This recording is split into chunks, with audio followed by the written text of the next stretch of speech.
be pretty consistent starters. What's more important, offense or defense? Defense. Absolutely defense. Why? If you play good defense and you get turnovers, it turns into offense. You can be able to run an offense really well, but if you can't stop a team, it's not going to do much for you. So I've always honed in on the defense, and if you play good defense, that turns into offensive points at the other end. If you never finished high school, where do you think you'd be today? If I never finished high school, my parents probably would have killed me, so I'd be 6 feet under. What makes you think that? No, realistically, if I didn't finish high school, I don't know if I would have allowed myself to not finish high school. That's a tough question. If I didn't finish high school, I don't know, I'd probably still have a family, so I'd probably just be more of a family person with a different job. That's a tough question. You said Cedar Creek intimidates you, so how do you prepare differently for when the game against Cedar Creek comes around?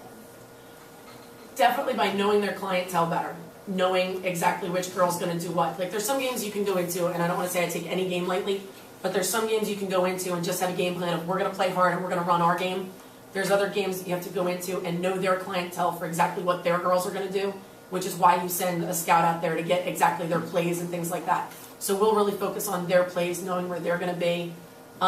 We'll focus more on the moves that we need to make because we know that this girl, Christine, constantly tries to block shots. So the week before that, we're really going to focus on faking and doing things like that. So it'll gear more towards that specific team as opposed to just a general game plan. How do you get along with other coaches and referees? I think very well. Referees is a different story.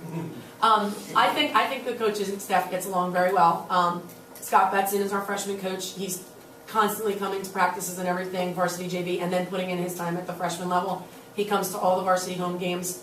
He can't come to the away home game or the away varsity games because he has to leave on the bus with the freshmen. But I know he'd love to be there. He does a great job scouting. And Coach Williams has coached for so long. I've known him since high school. He was a senior when I was a junior here, so we've known each other for a really long time. And I think we have a good rapport. We bounce ideas off of each other, and I absolutely take into consideration what they need to say. I know you're going to ask a silly question right now. What's your passion for basketball outside of coaching basketball? Do you watch it?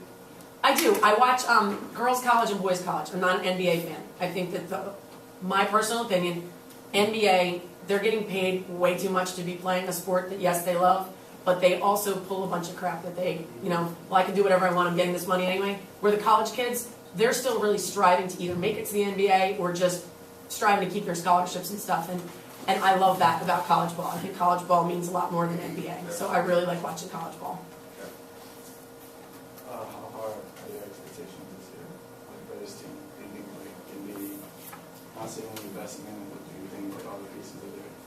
I think we have the pieces to be a very successful team. Last year we had our first home playoff game in a really long time.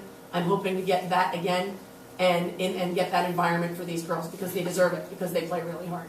So I see us as a playoff contender and hopefully making it past the first round and getting a home game this year. What are you planning on doing with your games tonight? Well, I'm completely by myself, so I don't know yet. I may just get on my treadmill and run instead of even eating. Depends how stressed out I am at the end of the day. How did you and your husband meet? That's a good one. He was my sister's ex-boyfriend's best friend, and they introduced us. Do you let your personal life interfere with basketball? I try not to. One of the biggest things with my personal life is I do have 2 little kids. I do bring them to practices sometimes, but the girls are awesome with them. Like last year for when we went to Florida, it was a great situation. The girls had a good time with them, I think. They had a great time with the girls. I barely saw my kids because they always wanted to hang out with the girls. As far as, I would say basketball affects my personal life more than my personal life affecting basketball. But that's just something that comes with coaching. This felt a great try, but if you're both stranded in Africa, who would come out the sole survivor? If we're stranded in Africa, of course Mr. Feld would. He would have much more determination than I would. Have you heard anything about that girls' high school basketball lockout? Unfortunately, no, I have not. I haven't heard that. All right, thank you, Coach Repetti.